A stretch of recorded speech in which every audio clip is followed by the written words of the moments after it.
let's start over because I remembered to hit the record button. This is the first time in, I don't know how long, since September 8th, according to the title I changed. This is the first time that I have actually gone on live to record the podcast, so I might get some audience participation. I doubt it, because this is an impromptu stream that I didn't think I was going to do. I decided, it's like, hey, you know what? What the hell? Why not? Why not go out there, put myself out there live on, not TV, live on your phone while you sit on the john, live on your tablet while you sit bored in class, live on your desktop while you're pretending to work. We all do it. It's okay. Be honest. You can say so in chat here. I promise no one's going to read it, because right now the only user in chat for Twitch and for YouTube is yours truly, your handsome, helpful, handy, dandy host, Joe, with Joe's Disc Golf. And I'm just so excited. I'm flailing about wildly, trying not to hit the microphone, trying not to hit the boom arm, trying not to hit the desk and shake the camera. For all you people out there listening to the audio version of this podcast, almost none of that matters as long as I don't hit the microphone.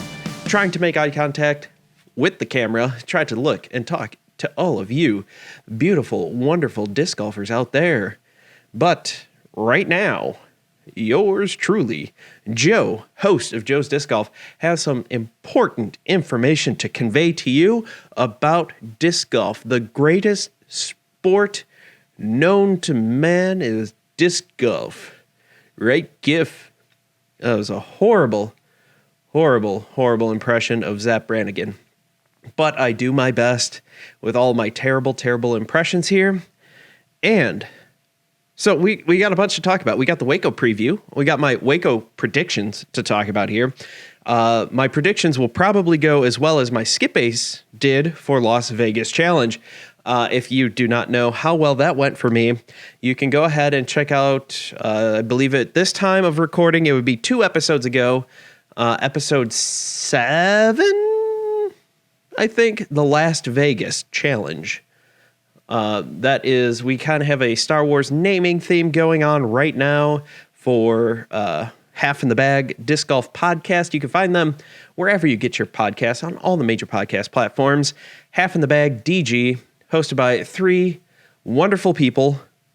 I don't know who those 3 people are, but it's also got 3 people there that, you know, it's me, it's Joe, it's Ben, it's RJ, and we talk about disc golf, and we talk about a whole bunch of fun stuff. We do some wrap-ups of the stuff we're going to talk about.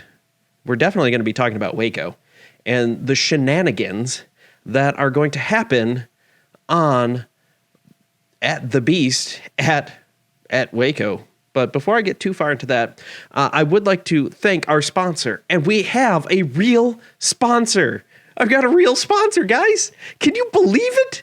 A real sponsor. Reaper Disc Golf Supply. ReaperDiscs.com, where you can get all of your lovely disc golf apparel, different disc golf stuff, discs, and all that fun stuff. They've got Tour Series discs, they've got Halo discs, they got Discraft, Discmania, ThoughtSpace Athletics. What other brands do they got here? Innova, they've got Metal Flake, they've got Glow discs, they got Ledgestone, they got the Tour Series, mid-range putters, and all that stuff. Here we go. Let's read down the list of what we got here. Axiom, Discmania, Discraft, Divergent Disc, Dynamic Discs, Elevation Discs, Innova Discs, Castoplast, Latitude 64, Legacy Discs, Mint Discs, MVP Discs, Prodigy Discs, ThoughtSpace Athletics, and Westside Discs. Check this out. I went on their site and purchased, just see how it would be as the average Joe, if you will indulge me so, as an average Joe, to see what the experience would be like as just a normal person. And I picked up a P2, a Discmania P2. This is a D-Line Flex 2, and I'm going to reinvent my game with it. I immediately, as soon as I picked it up, did not like it. It does not have a bead. Beadless putters should be illegal for putting because I don't like them. That's why. But I also picked up, through many recommendations on Twitter, people would not stop talking about Mint discs. I picked up the Alpha. It is a fairway driver. It is a power fairway driver. There are no numbers on here, and that is A-okay with me. It flies very much like I have a First Run Evader, and I have a Lucid X Zach Melton stamped Evader. Those are the two evaders I have, and it flies somewhere in between those. The Evader is stable, I would say. It has, it's going to fly. It's going to have a bit of a turn to it, or it's going to have some fade to it, I should say. It will go hyzer fairly quick. It won't immediately hit the ground, but the Lucid X plastic definitely makes that way more stable. This is halfway in between. The plastic, if you are familiar with the Royal line by Latitude 64, it feels just like that. There's no flashing on the underside. There is a little smidgen on the front, like the leading edge, but that's not too bad. One of the fantastic things about Reaper discs, and I am destroying my set here. I'm so excited. I don't even know. I'm so excited about the sponsor, Reaper discs. I can't even contain myself right now. But hopefully you guys aren't listening to this podcast on a sped up speed, because I am talking insanely fast right now. And I apologize to anyone out there. I will slow things down. Not too much. But they have a great thing. It's $4.95 flat rate shipping on all U.S. orders. They have apparel. They have plenty of discs to choose from. And like some other popular places out there where you can buy a disc here and there, they have pictures of everything that you can get. I am looking at the Prodigy A2400. I can get it in 172 grams aqua with a teal stamp, 172 grams pinkish purplish with a black stamp. Sometimes it's just hard to tell with some of the pictures. The descriptions are really good. There's pink cranberry with purple stamps. I can pick out the weight, the color, the stamp. It's all awesome. You get whatever you want. Discs ship within 1 business day. I put my order in on a Saturday or Friday night. I forget which.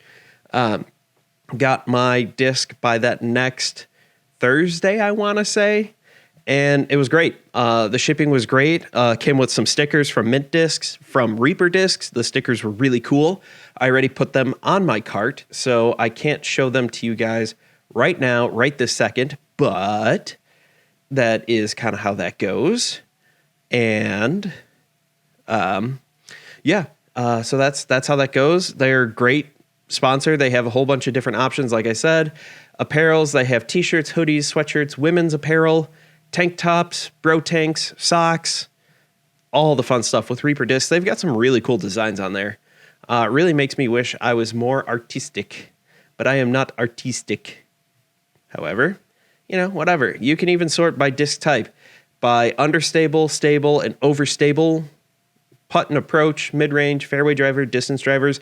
I got an email yesterday, 2 days ago, but that said that they got 2,500 new discs in stock from everybody, it sounded like. So that is that. Go check them out, reaperdiscs.com.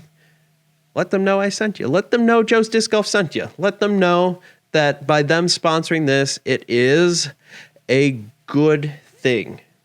Because, also on top of that, they have great stuff. Like, the ordering process was awesome.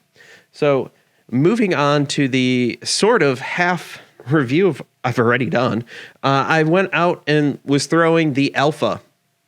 I found it a little too understable for my forehand. I get a lot of snap on it. I get a lot of spin on it. So it likes to turn over on me. But that's nothing out of the norm there. It like I said, it sits between my First Run Evader and my Lucid X Evader, so it's decently stable. You can really put some power on it, and I didn't worry about turning it over. So that's that.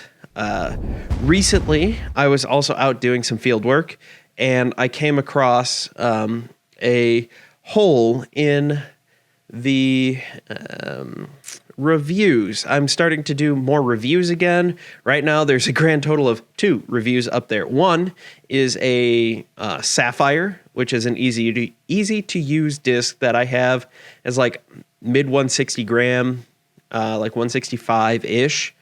It is really heavy for a Sapphire, and I don't use it because it doesn't really fit in my bag anywhere.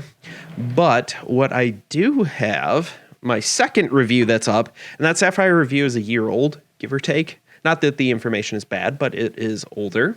The other disc that I just recently reviewed is the greatest, best mid-range out there that you could ever ask for, and that is the Dynamic Disc Justice. Now, what do I use this for? Everything. I use it for showering. I use it for eating. I use it for driving to work. I mean, this disc does it all. What else can I say about the Dynamic Disc Justice? It is an overstable, and I want to emphasize overstable, mid-range. It is the numbers here, which mean absolutely nothing if you're unfamiliar with dynamic discs, is a speed 5, glide 1. I will definitely attest to that. Turn a half, fade a 4. So this thing is crazy stable. This pink one that I'm holding up here, it's pink. It's got a green stamp. It has some metal flake sparkles in it. It is my least stable Justice. It's got a nice dome to it. I can really get that thing out there about 250, 275, fairly straight, a little bit of an Anheuser line, get it out there, and it will come back and fade back no matter what. One of the other versions of this disc I have is my next stable from that. It is the Lucid X Chameleon Kona stamped. I'm getting a lot of weird reflections here. It's got the shatter stamp on it. It is aqua, which, they ran out of pink. And that loud noise you heard was me dropping the disc because, yikes. But that is how that is here. And this is pretty fantastic. It is a great disc that this one is more stable. It does not fly quite as far. Right about that 250, it will die. This one will start hyzering almost immediately, so I can throw it out on a bit of a forehand. And the final redesign, the retooling, reblending of the plastic that Latitude 64 did for dynamic discs is the new Lucid. I have a red, practically puddle top Lucid Justice with this sweet green teal stamp right here. Check that out. Beautiful, gorgeous, love it. This is by far my most stable disc. I will let this thing go on like 45 degrees of Anheuser and it will still come back. I will let any of these go into the wind and they will come back. Into a headwind, I don't care what you're doing, it will come back. It's fantastic. They're awesome. I highly recommend that if you are not familiar with the Justice, that you get this overstable approach disc. I do have a Zone as well, but that being a 1-speed slower, it doesn't sound like a lot. Again, different company. That one I put more into the approach category, and it's not as stable on my forehand. It's a great disc. It is working its way into my bag as my approach disc. I'm now splitting time 50-50, joint custody with the harp. I've thrown the harp for a long time. It's nice to see Ricky's throwing the harp. I'm curious because I know that's one of the discs that he had mentioned that it's going to do in their redesign thing that they're trying to do with creating his own line. So I'm curious what that's going to look like. Is it going to be closer to the harp? Is it going to be closer to the Zone? Is it going to be somewhere in the middle? Who knows? I don't know. But yeah, that's pretty much it. Pretty much it with that. I guess that leads me into the next thing I'm going to talk about here, which is definitely... Oh, I didn't talk about that? Oh, wait, no, I did. I did talk about that. I was going to talk about McBeast mode activated at the Memorial. He did... Paul Macbeth took it down by 2-stroke win over Anthony Barella. It was pretty good to watch. Really impressed with what Terry Miller did with such limited resources. How he does that in his commentary, not totally my cup of tea. That is not a knock on him. It is a taste thing. It's just how it goes. There are some creators that you just bounce off of, and it has absolutely nothing to do with them. You just don't like you just don't like their style. They produce a great product, and I think Terry Miller does a great job with what he does. I bounce off of it. It doesn't resonate with me. Like, you guys out there, I listen to a whole bunch of different disc golf podcasts that you guys might not listen to them. I listen to them because I like them. People don't listen to mine, and it's not because they don't like disc golf. They don't like whatever. It's because for whatever reason, they don't like my style, and I get it. That's the wonderful thing about podcasts. That's the wonderful thing about YouTube and everything is there's somebody else doing something similar, but in a presentation that makes sense for you. And I would love it if you came to me and were just like, hey, Joe, awesome job, good job, thumbs up, you did well, buddy. Don't forget to subscribe, like, rate, review the podcast, all that fun stuff. Comments really go a long way. Help get everything discovered, especially because I'm going to try to do more of the live stuff here. Also got articles coming out all the time at joesdiscgolf.com. Great stuff there. Revamped website, loads so much faster. It's amazing. A little behind the scenes here. What can go on with just the struggles of WordPress. Now, WordPress is by far the most popular website hosting or website foundation. Basically, they make it just about idiot proof, but even an idiot can screw it up. Exhibit A. So I'm not going to get too much into the weeds there, but I did some reconfiguring with the who's a what's its and got the tumble beasts out of the who's a wiggers, jigger diggers in the words, in the and now it works because who knows? It's like, you try to, open a program on your own computer and it doesn't work and it doesn't work. And then all of a sudden it just works. It just works. I don't know. All we're talking about, joesdiscgolf.com. Go to joesdiscgolf.com/shop and you can check out all the really, really sweet different disc golf merch that we have going on here. Are we going to play? We're not going to be doing that. We're going to do that right there. Check that out. Let's get that full screened. Check that out. We got Joe's Disc Golf t-shirt. We've got Joe's Disc Golf mug. We got a Sherpa blanket, which is fleece. Oh, it's so cool. It's so comfy. We got a couple different visors here, including Joe's Disc Golf words written. We've got the logo on there. We've got ball caps somewhere right there. We've got a couple different sweatshirts. We've got V-neck t-shirts, unisex. We've got other t-shirts. Check this one out. Check out this one here. You can get them in a whole bunch of different colors right here. We got white right like that. We got them in black with the Joe's Disc Golf logo right on the back. On the front, it has a nice, classy Joe's Disc Golf right there. You can get that in black, dark heather, indigo blue, Irish green, light blue, light pink, maroon, military green, navy, sport gray, and white. We have so many color options. Just tons and tons and tons of color options out there. So if you are feeling so inclined, go ahead and check that out and get there. But without further ado, I guess it's time for me to take a drink because I have a tickle in my throat and going to have to talk about the Waco predictions and preview. Hey, look at that. There we go. Let's switch over to there. Boom goes the dynamite. But here we go. Let's get that. Darn it. Okay. You know that whole technology thing I was talking about? Yep. Let's come on, technology. Work with me here. Work with me. So it is time for the second stop on the Disc Golf Pro Tour. That is the Waco Annual Charity Open. I don't know why I keep wanting to say area. You have no idea how many times when I was typing up this article that I kept wanting to say area instead of annual.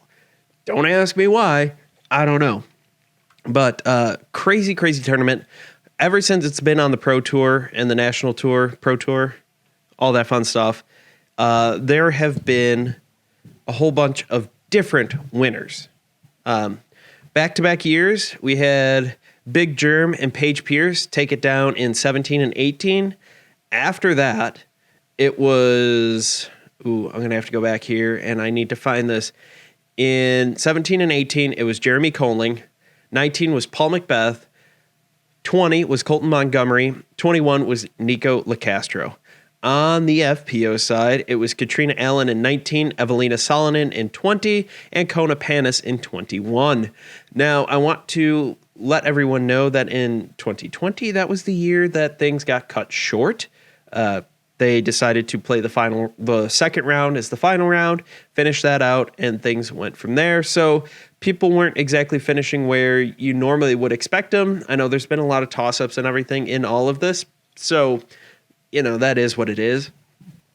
But the course itself is really like two courses in one, because you've got some nice open woods golf for the first four or five holes.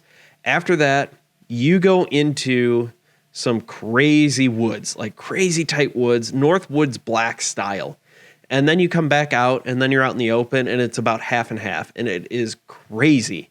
14 through 18 are back out in the open. Holes 5, I need to look for this. Yeah, start with 3 semi-open but technical shots along the river. You move into some tight woods, and those are holes 4 through 13. Then you come back out. Holes 14 through 18 are back out in the open. Lots of excitement there, specifically last year in 2021, where Nico LaCastro managed to hold off Cale LaVisca to win. Nico had this crazy throw-in from 77 feet, laser beamed right in there, right into the basket. Death putt style. He misses that. He is going OB for sure. And yeah, he's not coming back at all. He's not coming back from that, because he would have screwed that up and definitely would that got in his own head and definitely would not have won. But that is what it is. So what can we expect going into this? Now, there is the article up on joesdiscgolf.com. It is one of the main page items there. So go ahead and check that out. See what I've got to say.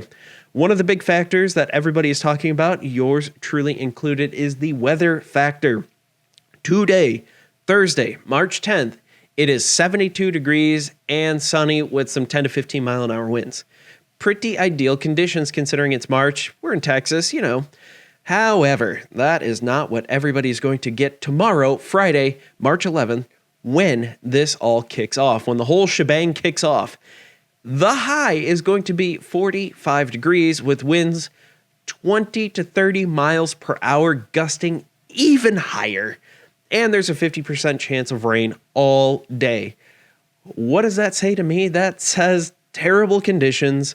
Those who get out earlier are going to have a better shot because the winds aren't supposed to pick up until the afternoon.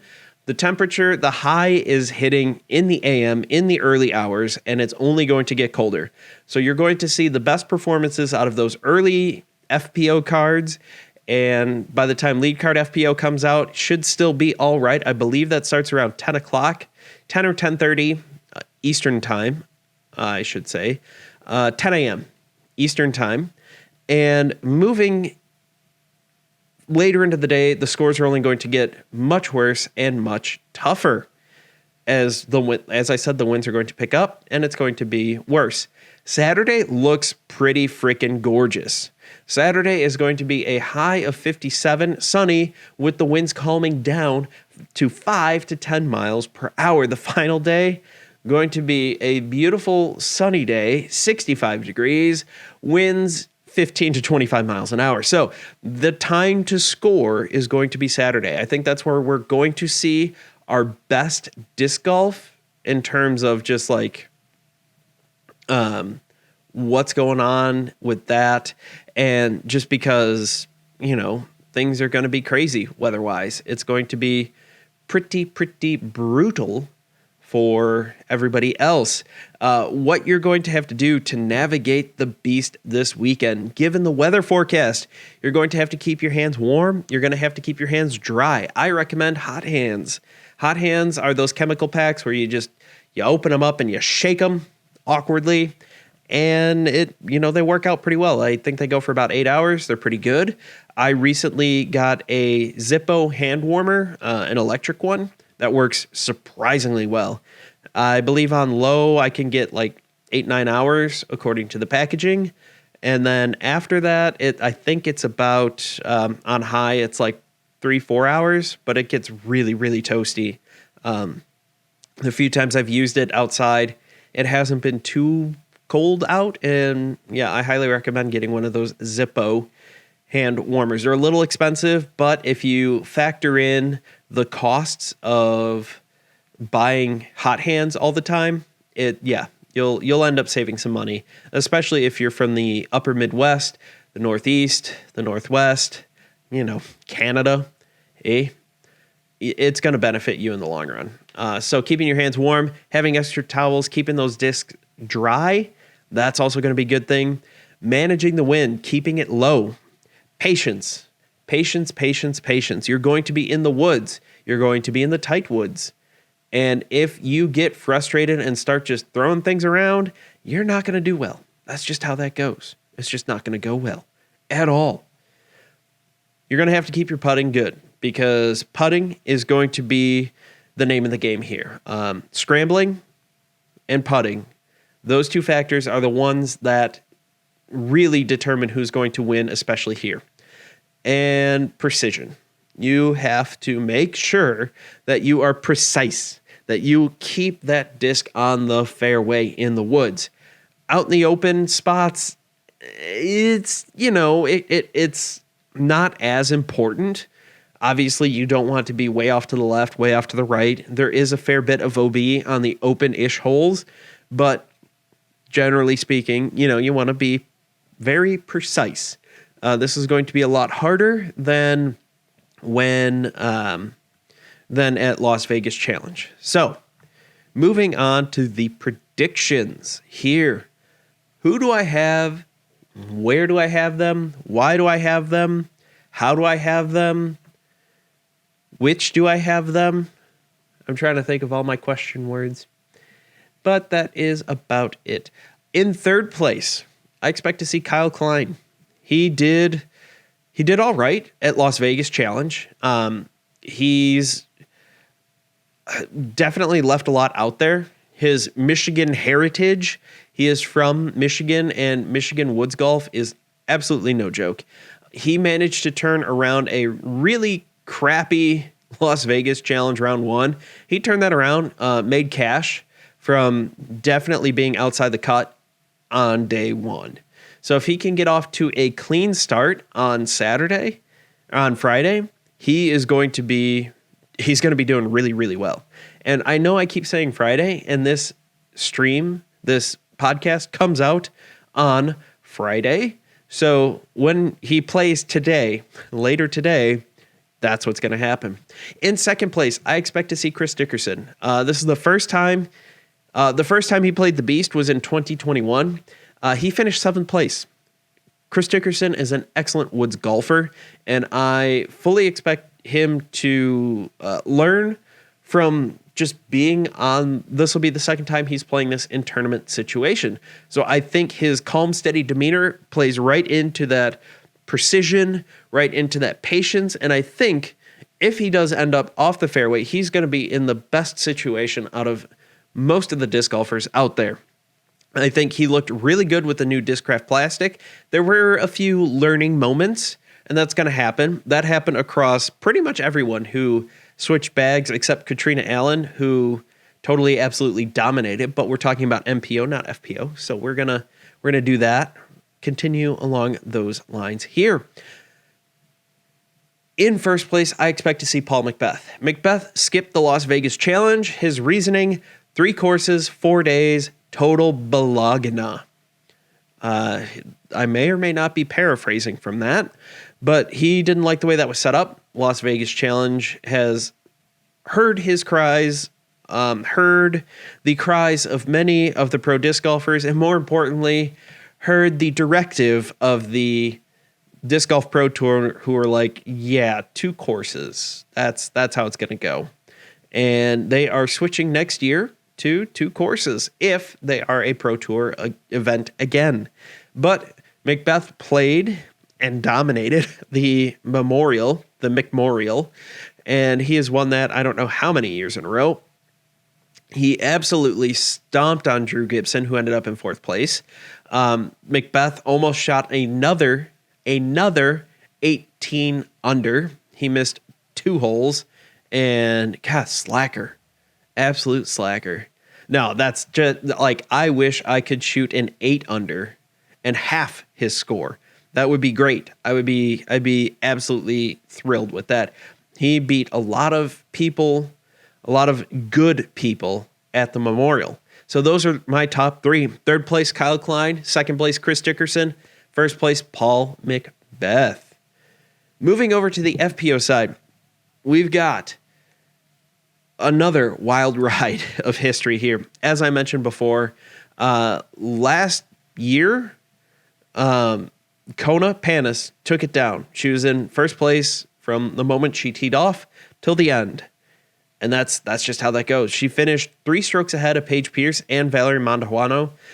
Round 2, Paige Pierce exploded, absolutely exploded, shot 15 strokes worse than she did in round 1, while Kona shot another 6 under par.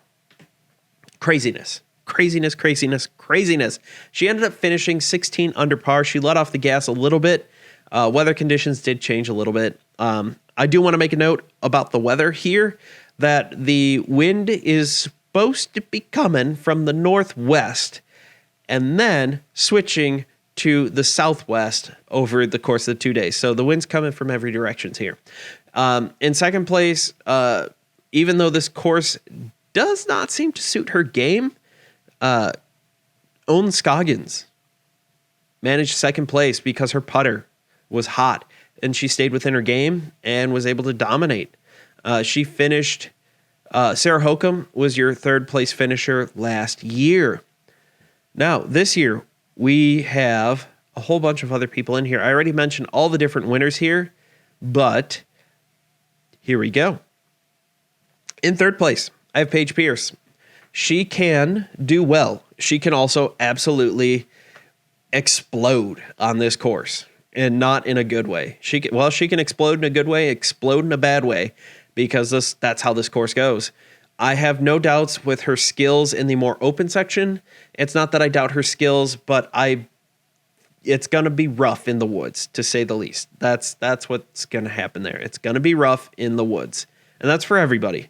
But that's just kind of how the cookie crumbles. I don't foresee her going higher than 3rd place, given the depth of the field here, and that's going to be a recurring theme along these lines. 2nd place, I have Katrina Allen. She won this tournament in 2019, and I don't want to have a repeat winner at this tournament yet. That's my reasoning. She did great. She had a fantastic showing at the Las Vegas Challenge. She was able to beat Paige Pierce, and if she can put together a performance like she did at LVC, she's going to have no problems beating a majority of the field at all. I think she's going to do a great job there. She had a high birdie. I had reading ahead here. What's going to kill her the most is her putting.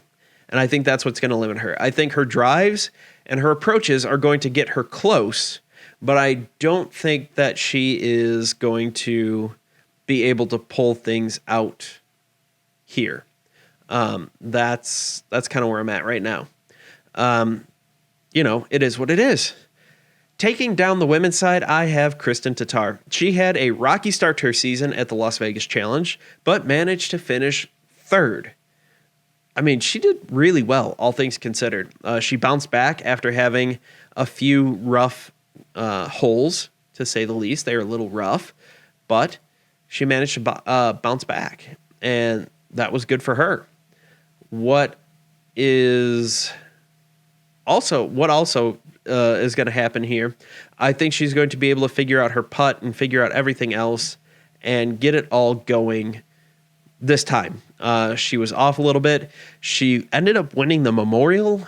She had a quintuple bogey to start out round 2, I believe it was, and her birdie percentage was high. Her bogey percentage was shockingly high. It was not good at all.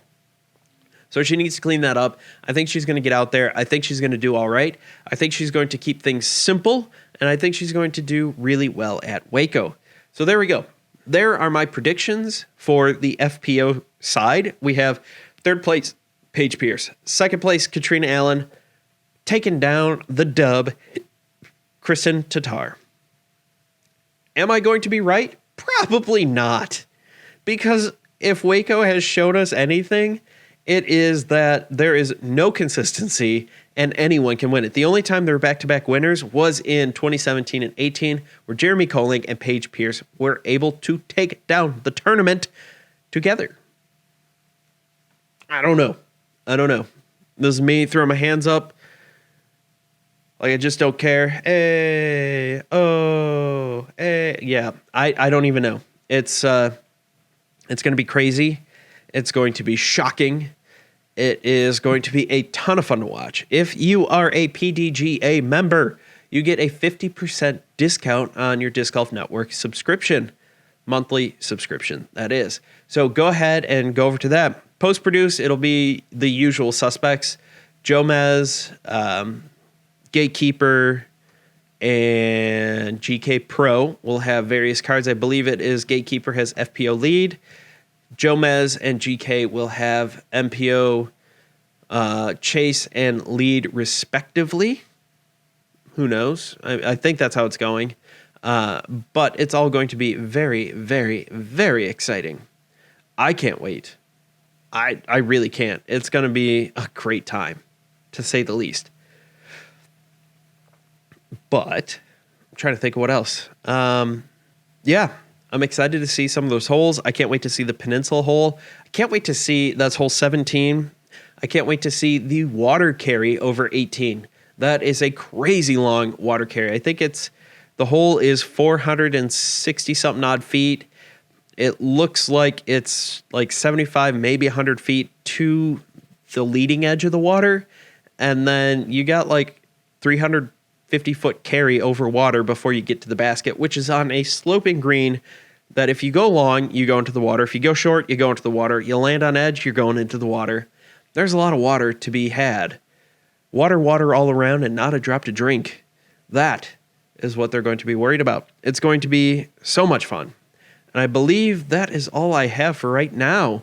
Shorter episode, still trying to get into the swing of things here, trying to get live. If any of my viewers out there have anything to say, now is your chance to chime in, and we will chit-chat till your heart's content. But if not, then I guess it is time for me to log off.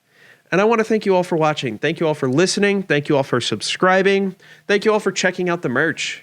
Because merch, pushing things. Because that's what I do. That's how these things pay for the website and all that stuff. Without getting too much into the weeds, every bit helps, and I am super excited that you guys are out there. I am doing a giveaway once we hit 600 followers on YouTube. We are currently sitting at a number, because I don't have that pulled up right now. I need to double check here and see where we're at. 586. We are 14 people short. So people, go out there, subscribe. If you're listening on audio, youtube.com/Joe's Disc Golf.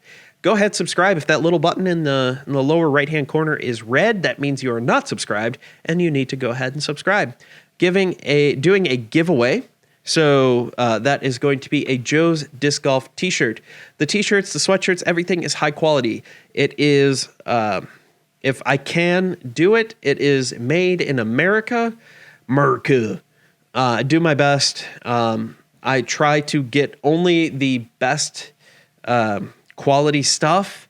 I try not to get any of the cheap crap. I have checked out pretty much everything out there, not the bro tank. So it's not something I wear, but everything else is quality. You can check out Ben on Half in the Bag Disc Golf Podcast as he is repping the Joe's Disc Golf coffee mug. You have a whole bunch of different options in there. The inside is colored. The one he got was red, but there's also black and yellow and orange, and I believe maybe green. I don't know. Off the top of my head, I can't remember. You can also find me on Twitter, on Instagram, at Joe's Disc Golf, where I'm more active than ever on both of those platforms. You can also catch me on Facebook, Facebook.com/Joe's Disc Golf. You could go to joesdiscgolf.com where there are all the links to all the places that I am. I'm also on Reddit. U/Joe's Disc Golf, R/Joe's_disc_golf, because I'm an idiot and underscores are there, whatever. You could hop on all those places there. So don't forget to go to all those places. Like, subscribe, rate the podcast wherever you do. It helps other people find it. Share it. Share it on Twitter. Share clips on Twitter. That's all right. It's awesome. Sharing is caring. And I care about all of you. So, again, thank you all for watching. Thank you all for listening. Don't forget to thank treason when you get kicked back into the fairway. And if you get kicked deeper into the woods, well, reflect and repent because you have transgressed against treason. So, thank you all. Can't wait to see you all in the next video. Can't wait to talk to you all in the next podcast. Gonna be trying to do something even more special here with my Waco wrap-ups. On Monday, I'm definitely doing a whole tournament wrap-up, debating on the idea of doing a daily round wrap-up.